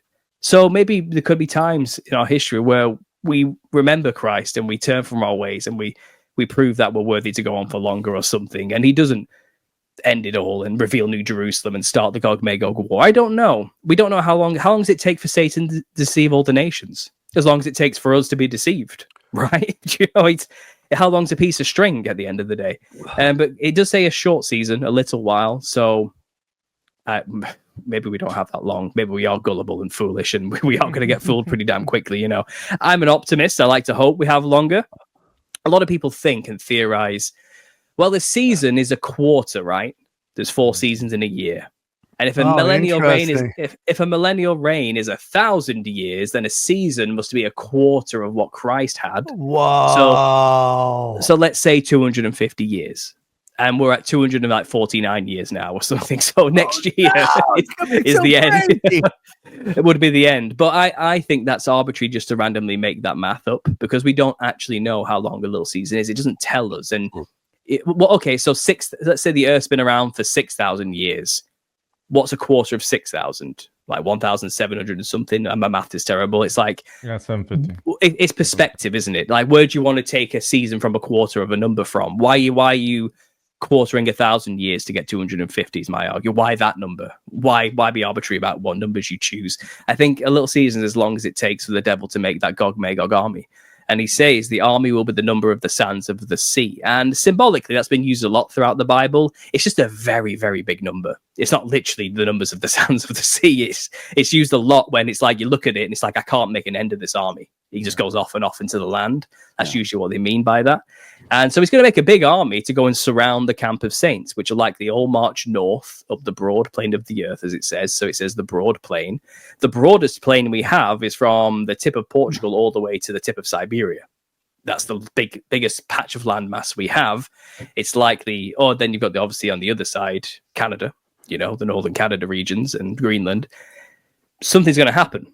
an army's going to be made and we're all going to march north. The only thing I can think that will convince the entire Earth to come together as one and march north is if we think we're under attack by aliens. So we'll beat the first wave and we'll get pushed back or something. Maybe good aliens will turn up and they'll say, humans, we want to make you join the Galactic Federation of Peace so we can fight back against we can fight back against the evil Zerg who's come to bring us into his evil galactic empire or something like that. But you're not quite ready yet. You're not evolved enough. We seeded your planet millions of years ago, but you haven't quite caught up to our level. So let us help you advance your evolutionary process and become like gods like us so we can fight back against the evil invading aliens who have come to your planet. And it's kind of, everyone's going to take the mark or whatever that is, or get the upgrade and then go fight the evil aliens who have come to get us with the help of the new alien brethren. And then fire comes down from heaven and destroys them all. That would be Revelation 20 being fulfilled. That would be the whole earth being deceived to march up against the camp of saints, and then God brings fire from heaven and kills them all. That's what it says happens. That's the only way I can see all of humanity being convinced to do something like that. We have to believe we're under threat from an outside alien force. Yep. And that would galvanize all of humanity to drop their petty differences and all come together as one against a common enemy. Okay, but the only way we would believe that's happening is if we've been indoctrinated into heliocentric, infinite space, aliens, evolutionary theory, and all the rest of the things we're taught today in schools, which are complete nonsense. That's the only way we'd believe any of that. If that really happened, you really think like Trump and Putin and all of them would just get along on site? Like, oh, there's an alien. That all of a sudden, let's put our nukes together. I still think they did. Look. If aliens came down and started talking to Trump would come out and say, I've been talking to our new alien brethren. Great guys. I've met them. You need to meet them. You need to, honestly, I think it makes sense. Guys I think the things they've been saying make perfect sense. I think, we have all these wars. Terrible. We've seen what happened, and it's kind of, maybe we all need to just come together. Reagan said it. These aliens are saying it. And it's kind of, you can see it happening. Everyone believes Trump and will do anything he says who are really under him. You know what I mean? In that respect. Why not? I mean, what if this is the long-term agenda that's been at play, then yeah, they're going to put on a bloody good show for us. It's going to be very convincing, but it's all just Masonic theater. It's just the aliens that come to save us were the ones that caused the problem to begin with. You know what I mean? It's a double blind. It's all just a show.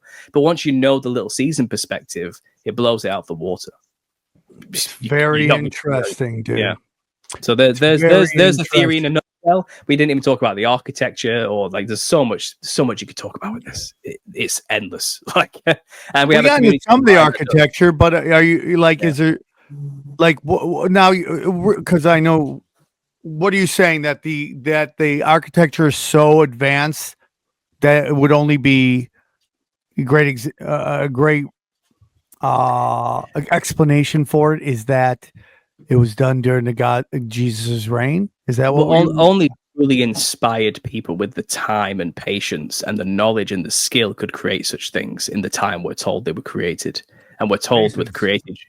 Well, think how long it takes to make the details on some of these cathedrals. And in fact, it's not even just cathedrals. The houses built during this time are incredible.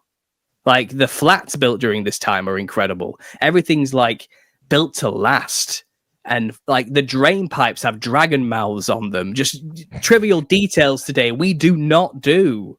Do you know what I mean? We don't go to that extra effort to make things beautiful like they used to.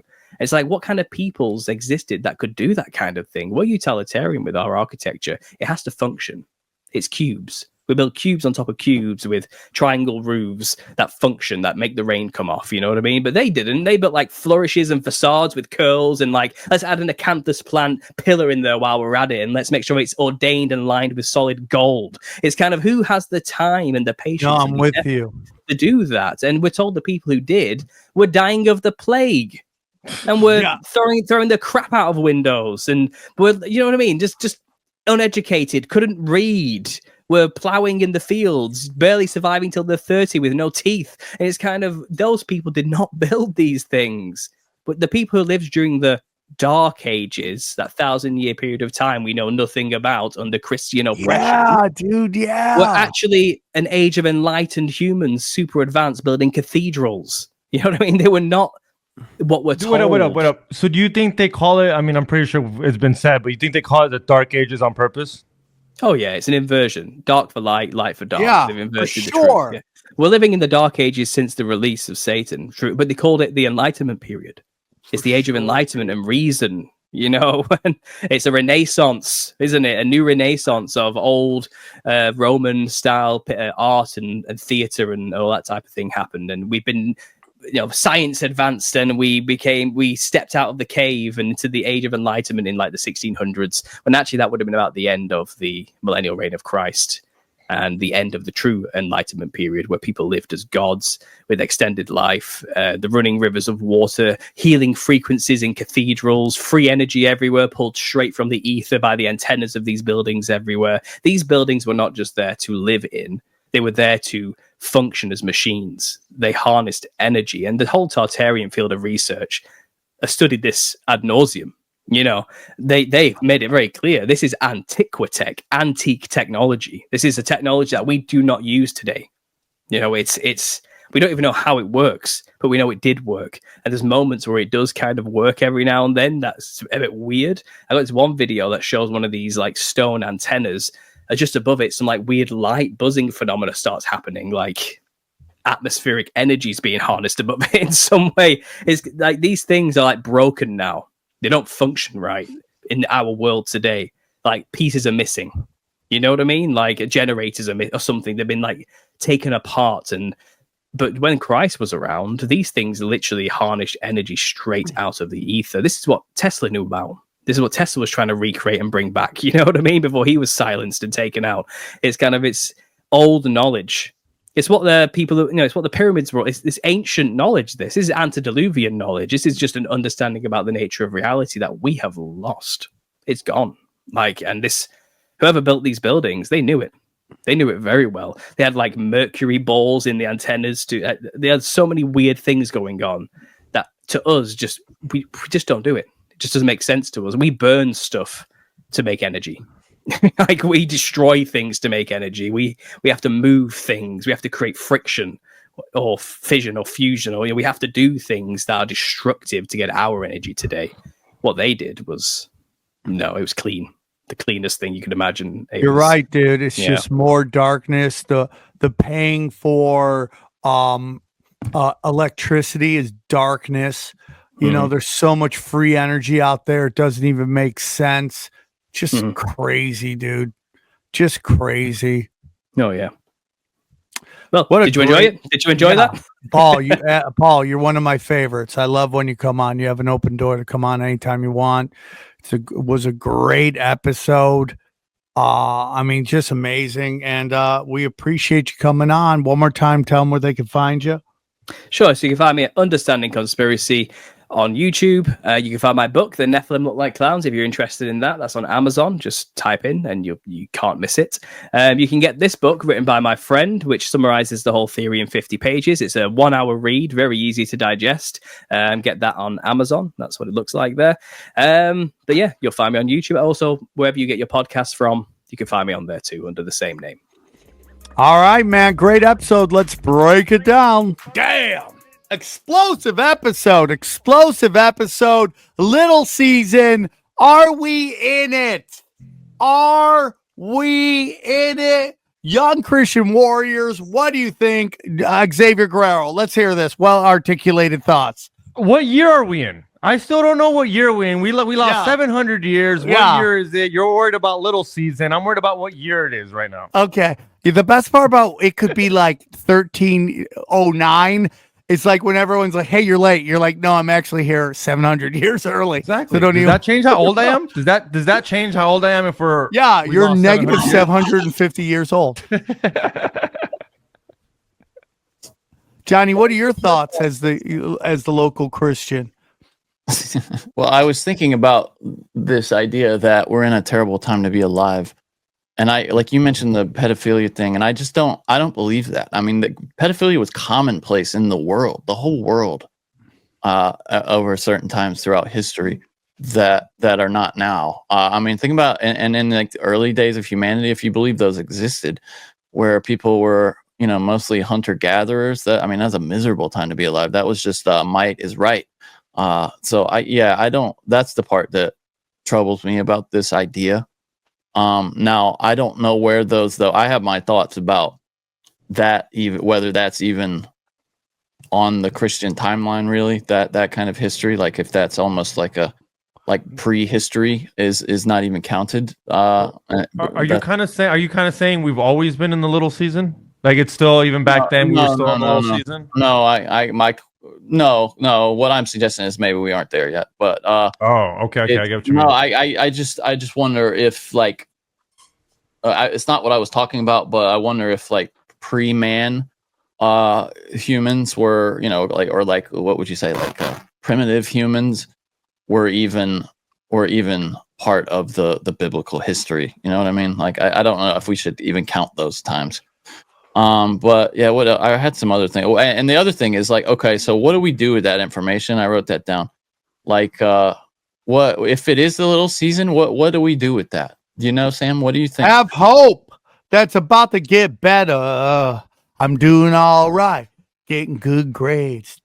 My future's so bright. But does that not leave you just kind of waiting for the thing to get like? Everything is that, Johnny. Of course. I mean, like you can it coincides with the Kali Yuga saying we've just left the lowest, most dense time, and we're gonna start elevating up to a 5D. That's Hindus. Doesn't that though suggest like, hey, these are powers bigger than you can imagine. There's nothing you can do about the world around you. So just sit on your hands, sit a few plays out, wait until God, Jesus. No, dude. It says go to jujitsu class. You learn to kill with your hands. Oh, that's what you say. Yeah. Learn to shoot a gun, make love, stop pulling out. Learn the difference between a camera and a gun. That's a nice start, Sam. Yeah. Okay, Johnny. Fun. Johnny, I'm just running and gunning, talking mad shit. Okay, I don't have time for details. I'm just running. If you don't know what we're talking about, Sam, there was this funny post on Twitter the other day of a guy saying, "Who needs this kind of gun?" And it was a picture of a bunch of camera equipment laid out in the arrangement of an AR. And Sam quote tweeted the guy like, "You butt fucking corporate piece of shit." Yeah, Johnny. Just let them know, even if they're taking my camera guns. I'm in on. I'll fight you. Okay. But no, yeah, dude. I mean, gosh, that's Johnny. I'm in. I don't care. You're trying to talk me out of it. I'm into this. Is the little season now? We're gonna have a guy come on tell us it's not the little season. We'll see. Who knows? No, I mean, a lot of it does make sense though, especially the stuff with Israel. Like that to me adds up big time because who's benefited more from people thinking that that we're not in the little season that hasn't happened than Israel. So yeah, I could go either way. Dude. So I see this thing called interesting engineering, and it says US UK tap rocket lab for hypersonic tech that hits 1,677 Johnny miles an hour faster than an asteroid. Johnny, that's don't two lie. of our last two episodes. Johnny, don't lie. You know this weekend you saw a couple 7.7s. I didn't actually. No, I didn't. Johnny, you saw all of them, and you were blinded by the light. Boom, boom. Revved up like a douche, the roamer in the night. Guys, if you go to samtripoli.com, samtripoli.com, pull that up, Xavier. You can't. I can. Thank you, Xavier. I'll do your job yet again. I got to hear. There it is. Woo! Guys, this weekend, I am going to be with the legend himself, Johnny's favorite, Gavin McGinnis, and Josh Denny. Places unknown, time unknown, places unknown. Who knows? But I will be there. Once you find out, you will know. Got his name spelled wrong there, by the way. Okay, suck it. All right. Then you go to then I'm gonna be at Burbank, guys. The revival is back. Okay, 1 hour of power, me talking mad shit to some unsuspecting fools.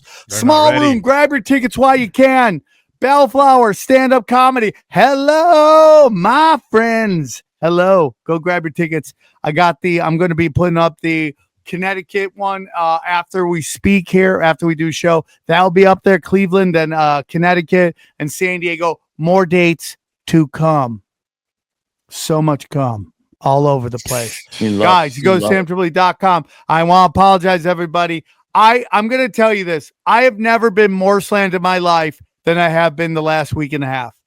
It's been so insanely nuts, and I haven't been able to do the premium content. I put out a really good one with the boys from whatever this is, episode 10 that's up. I'm going to do one tonight. We're going to do a little deep conspiracy rewinds, but I'm putting up 3 episodes a week up on there pretty regularly. So go check that out, samtripoli.com. Get in and on it now. The Cash Daddies. Listen, guys. Oh, by the way, Johnny, do you hear that there's a woman out there that jacked our idea where we watch you make love and she gives you advice? No. Yeah, dude. Yeah, go to my Twitter. I'll show you right now. I bet you she's not charging $1,000. I bet you she's not charging $1,000. That's why. Well, you know what? Then well, gotta lower the price. You guys gotta lower the price. I think you guys. Do we really want to spend all day watching people bone? I don't. I got a life. They can't. Johnny, what life do you have? Yeah, they can't. What life do you have, Johnny? I'm just going to show you this right now, Johnny. Look at this. I critique men after sex to train them for their next lover. This age group is the best in bed. Okay. All right. Oh, here it is right here. Okay. I just showed it on the screen. It's on the screen. No, I have to pull it up, Sam. So you have to tell me when you want to do that. I see it right there. He's doing it. Oh, who's doing it? Johnny? Johnny, won't let me do it. Okay. Yeah, there it is, Johnny. Even though we've been talking about this forever. Lower the price. Make it $500, guys. Dude, we give out scholarships all the time. What are you talking about, dude? We're giving out scholarship. Johnny, you can take it down now. Stop staring at that chick. I was trying to get the link to open, but it's saying I got my ad blocker up. So go back to samtripoli.com. I still got that number of that one guy that wanted to be a cuck in Seattle or wherever. We don't call our friends that, okay? I call them. Understand that right now. We don't call them that. You fucking retard. Be nice, okay? Be nice, dude. Be nice. He was a homie. He bought merch, but he's a cuck. That's okay. Okay, you go to look at this, dude. You go Cash Daddies. We're banking fatties, dude. Woo-hoo. People joining left and right. It's a revolution. $20 make you holler, dude. You're like, oh, that's so much money. Not when you see what my good friend Howie Dewey does. He drops 3 videos a day. He's crushing it. Okay, and then again, we're giving out scholarships, but $1,000 a month. We'll watch you make love and watch you just go to Pound Town. Everybody's going to Pound Town. You really don't have it today, huh? You can't. You're not even hitting the notes anymore, dude. I am hitting the notes. What are you talking about, Johnny? Flat, you're flat. Don't put down. You're flat, Johnny. Yeah, dude. Johnny, you're flat. Your voice. You're flat. You gotta come. You're flat. Okay. You're flat. Okay. Stop. You're not drinking enough. Guys, say it a few more times. Go to chaostwins.com. We're about to drop a brand new episode. It's getting done. Tell me, Sam, when you're doing that, because it doesn't. Unless I hit the button, it won't come up. Okay. Okay, Johnny. Just go to chaostwins.com. Let's go to chaostwins.com. Check it out. New episode's about to drop. All right. Johnny, if we go back to my website, okay, we're not going to spend that too much time on this because this whole thing in StreamYard is cluster effed, all right? Because Johnny had to, I got to set up my own StreamYard. Just gold and silver, Rife Technology, AquaCure, hydrogen, brown gas. There's nothing to this because Zoom was down all day. Mineral King, chemical-free body, Harley Ray, we love them. EMF rocks to fight dirty energy. We're going to get Joel Staley, Brain Supreme, Prometheus. Woo-hoo. If you need websites, anything else, guys? Hit that like button, subscribe, please. All right, guys. Johnny, anything from you? Yeah, check out Broken Sam. We had a good one at Broken Sam on Twitter too. All right, bye, guys. Thank you, and please, guys, please enjoy these highlights. Here's a clip from the latest Broken Sim. This is the thing that we would have led with had the Douglas Murray disaster not happened. Sam Harris should thank Douglas Murray because Sam Harris was having the worst week ever. He went on his own podcast and kind of curb stomped himself. Just the dumbest. It's so dumb. Oh, it's so dumb. Right. And And this is something I've complained about with Lex Friedman. Right? I mean, Lex is another very nice guy. I don't think he's ill-intentioned at all, but I mean, he's going to sit down with Putin, really, and conduct an interview. That's, by the way, this guy talks so slow. I can put him at 1.5 speed, and it still sounds he got like a normal absolutely person. curb stomped by Dave Smith. I mean, absolutely curb stomped. Yes. And it's this notion that nobody would know about you if you weren't on Joe Rogan.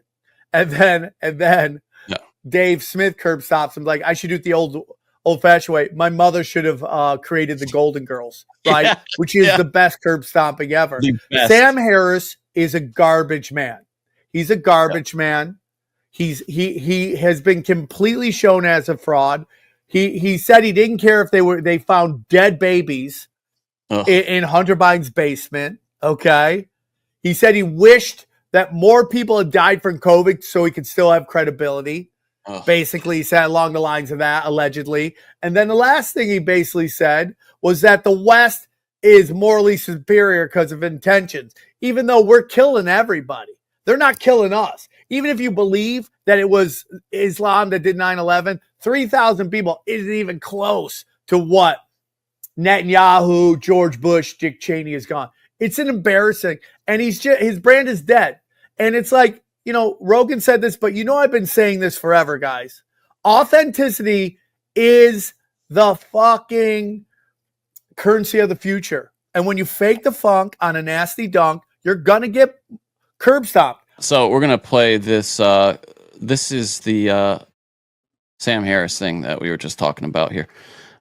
Sam is just, he's another one of these guys who, and by the way he talks, seems to have some kind of intellectual heft. But when you really think about what he's saying, it's clear that he's an idiot. And we'll play this. It's 4 minutes. Be useful for the world. I mean, that seems extraordinarily unlikely to go well. I would love Lex to prove me wrong there, but I saw how it goes when he talks to people like Tucker Carlson or Kanye West or any other controversial figure. So some of those conversations have been just disastrous, founts of misinformation. So it is with the All In podcast guys, right? Like, I don't know. I only know Jason. I've met David Sachs once, but I can't say I know him. But I was a big fan of their podcast in the beginning. When they were talking about just business stuff and entrepreneurship, and that was fun and useful, and I think they were giving a lot of valid information there to people. But once they got political, once they got deep into once David Sachs began spouting Kremlin talking points, quite literally Kremlin talking points, though he would roll his eyes at that description, and they were completely unencumbered by any valid journalistic or academic correction of this Dunning-Kruger effect that took hold over there. It's been a disaster, right? And they had Trump on, and they had Tucker on, and these interviews were totally irresponsible. Also, does he have some kind of physical deformity to his face where he's just permanently in this this kind of raised eyebrow position here? This isn't that bizarre? Look at it; it never moves. Watch the rest of this.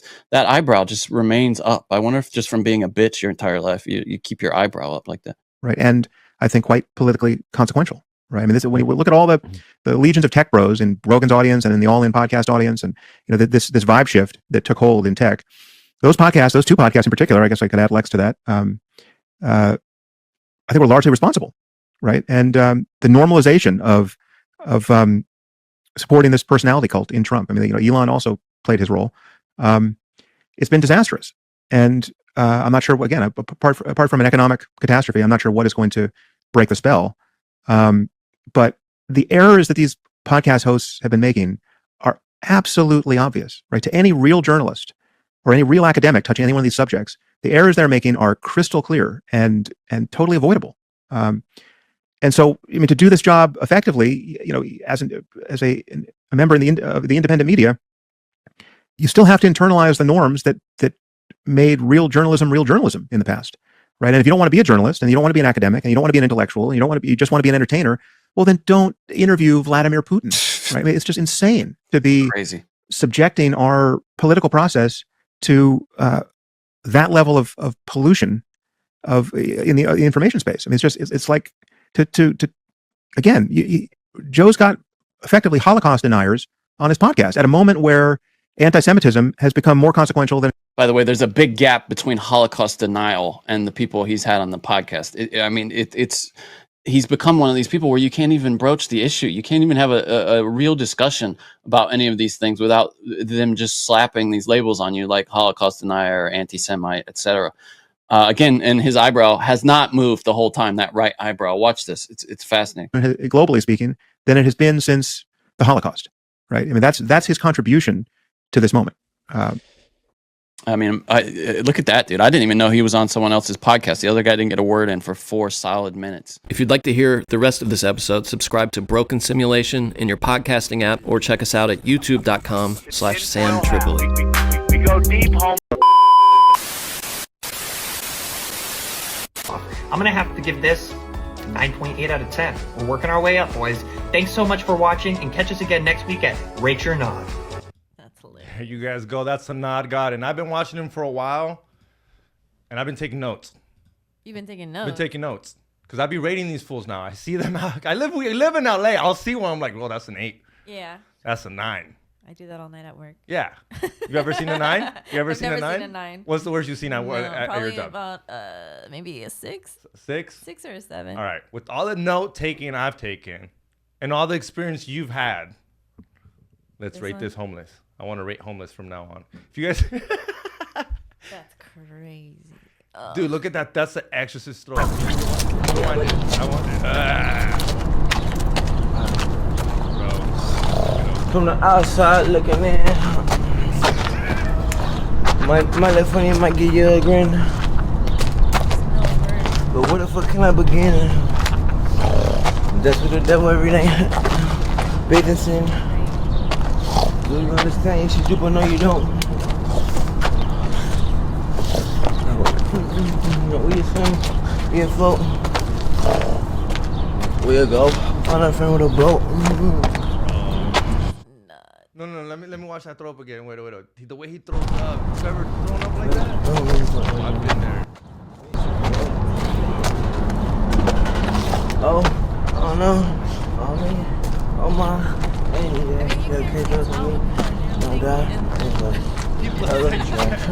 him in a crowd. You wouldn't even be able to tell. Oh, mother. Boy. Aaron, open your mind. Drink from the fountain of knowledge. There's lizard people everywhere. That's some interdimensional shit. Wake up, Aaron. This is only the beginning. Dude, you just blew my mind. Tinfoil hack.